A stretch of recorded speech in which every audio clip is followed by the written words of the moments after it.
So, hello guys! Ito tayo ngayon, magbe-bake na naman tayo for today.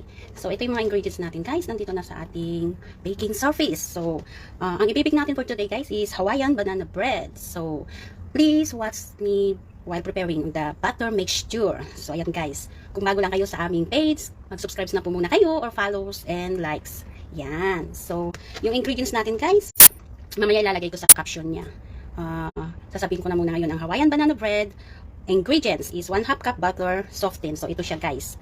And then, 1 cup sugar. Ito. 1 cup sugar, 2 large eggs, 1 very ripe banana. But, I choose to put 3 pieces guys na maliliit lang siya. Yan. Overripe siya guys para matamis.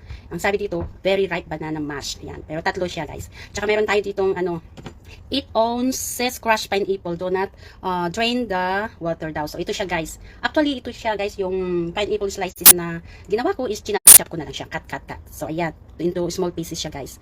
Then, we need 2 cups of flour. But I use all-purpose flour guys. Yan. And then, 1 tablespoon baking powder and 1/2 teaspoon. 1 teaspoon baking powder and 1/2 teaspoon baking soda. So, ito siya guys, pinagmix ko na. So, ayan. Mag-start na tayo. So, ang una natin guys is itong flour natin. Yan. I-mix na muna natin guys yung flour natin sa ating baking powder and baking soda. Yan. So, gusto ko guys maglagay ng a little bit pinch of salt. Yan. So, ayan. Okay. And then, i-mix natin siya guys. Yan.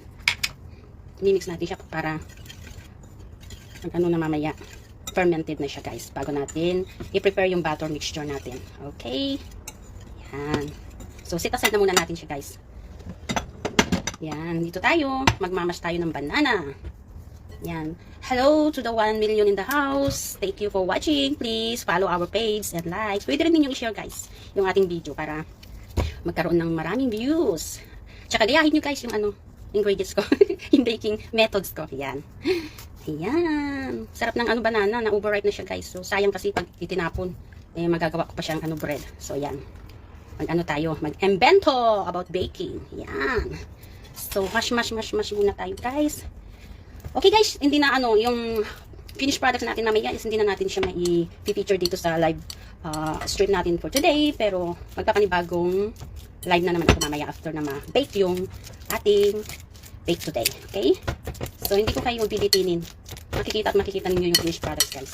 Yan. Mash lang natin maigi to.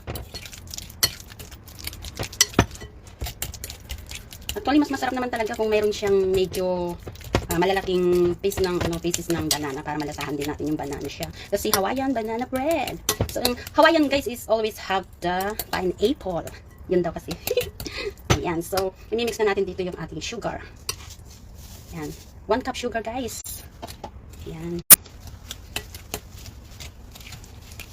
Ayan. Tapos, yung egg natin.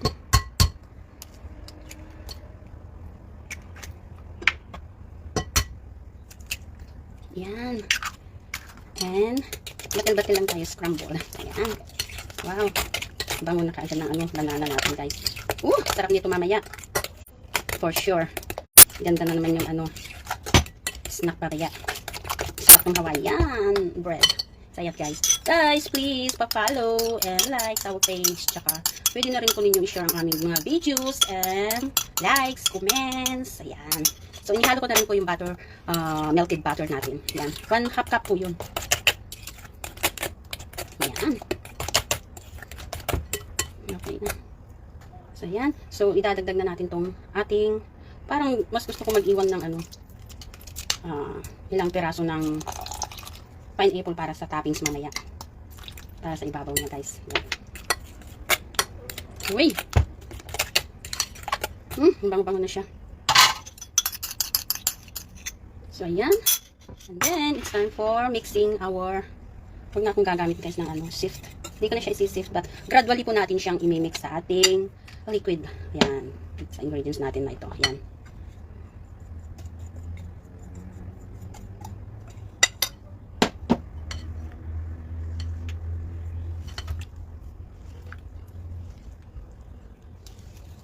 Ayan. Comment kayo guys. Kung mayroon kayong question. Ayan. Sasagutin ko yan.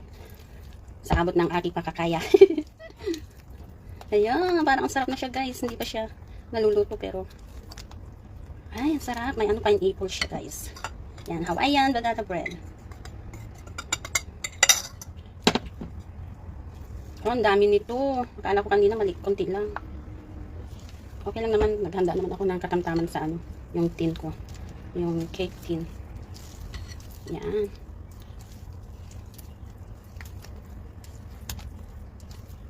Yan. Guys, pa-follow din yung ano, main account ko na Facebook channel ko, Lime Bautista. Tsaka yung ibang mga pages na admin ako guys. Yung hinahandle ko. I'm Dead Without You, sa Loving Thoughts of You. Mayroon din akong Lime Kitchen guys na page. At saka yung 3M's Mini. Ayan, mini cave yun sa guys. Mini Resto Cave. Yun. At least yun guys, may star na ako doon. Dito wala pa. Sana tulungan nyo ako magkaroon kami ng star dito sa ating page ng Lime Sweet Selections. Ayan. Hindi na ako magdadagdag ng vanilla essence guys. Kasi may pineapple siya. Hindi ko pa kasi natatry. First time kong itry itong Hawaiian banana bread. So, kung ano lang yung ingredients na nakita ko, yun lang ang gagamitin ko muna. Tsaka na ako experiment pag ano, maganda yung outcome nito. Wow, ayan na siya guys. So, kailangan mamix natin yung flour sa ating butter mix na walang lump. Wala siyang lump siya guys. Para hindi pangit yung kalalabasan ng bread natin. Yan. Wow. Ayan. Alam, nagko-comment guys para alam ko kung saan ako mag-shout out, kung anong country kayo nanonood, saang country pala. Nasaan country? Anong country kayo? It's funny. Ayan. Eh, okay lang pala na idagdag na natin lahat yung ano. Parehas lang pala siya guys. Hindi na maano sa toppings natin mamaya. Eh, kasi mag-ano naman, magmimix sila lahat. Ayan. Wow. Ayan. Okay, so lalagyan na natin sa ating okay na siguro itong ano, mixture butter natin. So, ayan, ang ganda niya guys. Wow. Okay. So, ayan na siya guys. Ganun lang kasimple. Mixture tayo. Mix. Ayan. Ayan. So, ito, ang gagawin natin. So, parang, ito na, nahanda ko na yung ano. Lagyan na rin ako ng, ayan. So, lalagyan na natin siya guys.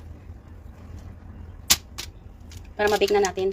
Para matapos, tapos mamaya magla-live doon ako ulit para sa finished products natin guys.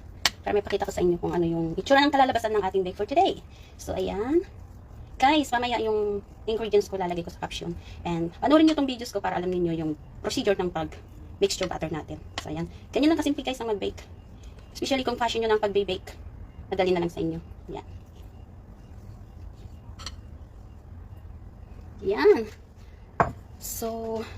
So this is Christmas. Hindi na pala.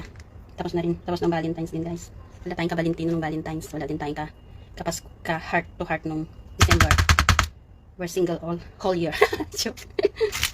Whole life na. Forever pala. Yan. Wala tayong ka-forever guys. So yan. Okay. Yan na yung ano natin. Yung butter mixture natin. So itataktak daw natin siya guys. Yan. Para yung wala siyang lamp-lamp sa ano, sa ilalim. Yan. Uy, nasa sobrang na yata guys. Pero ang ganda ng itatak guys. So ayan. Oh, ang cute niya, di ba? Oh. So ayan, try natin siyang i-bake guys sa maybe paano ba to siya? Try natin siya ng 200 degrees Celsius siya guys to 20 to 25 minutes siya guys. Yan. Try natin. Okay. So ayan guys, yung butter mixture natin. Balikan ko kayo mamaya guys pag ano na-bake na natin ito. So i-bake natin muna maybe half hour. Ayan. Mag-live ulit ako mamayang half hour. Okay, bye-bye. See you later. So, ayan guys. Ito na, finish na yung ating bake. Bakit? Let's check if it's cooked done. Ayan, tanggalin na lang natin. Masyado mainit guys. It's fresh from the oven. Oh no! Ayan, nilabas natin lahat pati yung sa loob natin. Ayan. Oh! Ano siya? Ayan. So, ayan guys. Yan yung finished products natin. Let's check if it's cooked done na. Yan. May toothpick tayo dito guys. Ayan. Oh yeah, malinis siya guys. So it means okay yung pagkakaluto niya. Although sa gilid niya is bakit kaya nagkaano siya ng ganyan. Pero ang ganda niya guys, oh. Fluffy. Ayan, mainit pa siya guys. Kahangon natin. So ayan. Ayan. Okay. Hawaiian banana bread. So bali 20 to 25 minutes talaga siya guys na i-bake natin. Ayan. Dali lang naman siya matanggal guys. Ano kasi yun? Naglagay naman tayo ng paper cook. Yan, mainit siya. Ouch! Tanggalin natin. Yan. Ang ganda na pagkakaluto niya guys. So, ayan. Try ninyo guys. Oops. Yan. So, ito namin yung ano natin. Bread. Yan guys. Yan. Ito ng Hawaiian bread natin. So, ayan. Pwede natin siyang ilagay dito guys. Ayan. Meron naman siyang ano guys. Pwede natin siyang i-transfer. Ay. Dumikit siya doon sa ano gilid. Kahango lang kasi guys sa ano. Sa oven. Ayan. Mainit pa. Masyadong mainit. Ayan. Ang ganda. Ang ganda ng pagkakaluto. Balik ka rin natin. Ayan. So, ayan guys. Oh. Okay siya. Wow. Papakita ko lang sa inyo guys. Ayan. So, ayan. Ay, maano siya. Ang init niya guys. Ayan siya guys. So, fluffy siya. Wow. Ang ganda. Ang ganda ng pagkakabit niya guys. Oh. Ayan. Tignan natin siya. Ayan siya oh. Ayan. Perfect. Ang ganda niya guys. Oh. Napaka-fluffy niya. Soft na soft oh. Wow. So, ayan guys.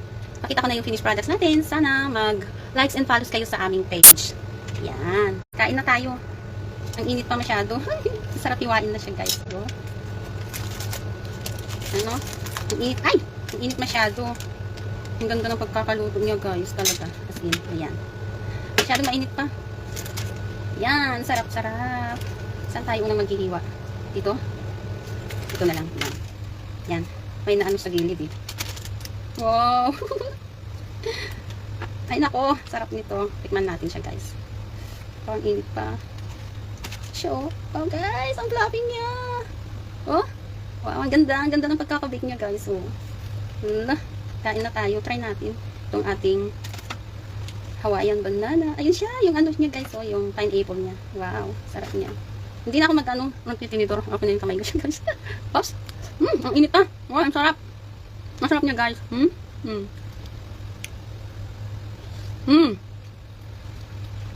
Tama lang yung ano. Yung lasa niya guys. Nalalasahan yung pineapple niya. Ang sarap. Sarap niya talaga guys. Yan. Try din niyo mag-bake guys. Tingnan niyo oh, ang lambot niya. So, fluffy. Fluffy siya guys. Oh, ang ganda-ganda oh. Wow. Ang sarap-sarap niya guys. Maulit kong mag-bake nito guys. Sarap. Sabihin kong 9 out of 10%. Yeah. Yan siya guys. Yan. Sarap. Don't forget to follow guys and likes and share our videos. Thank you. And see you next time. See you next time again. Bye-bye.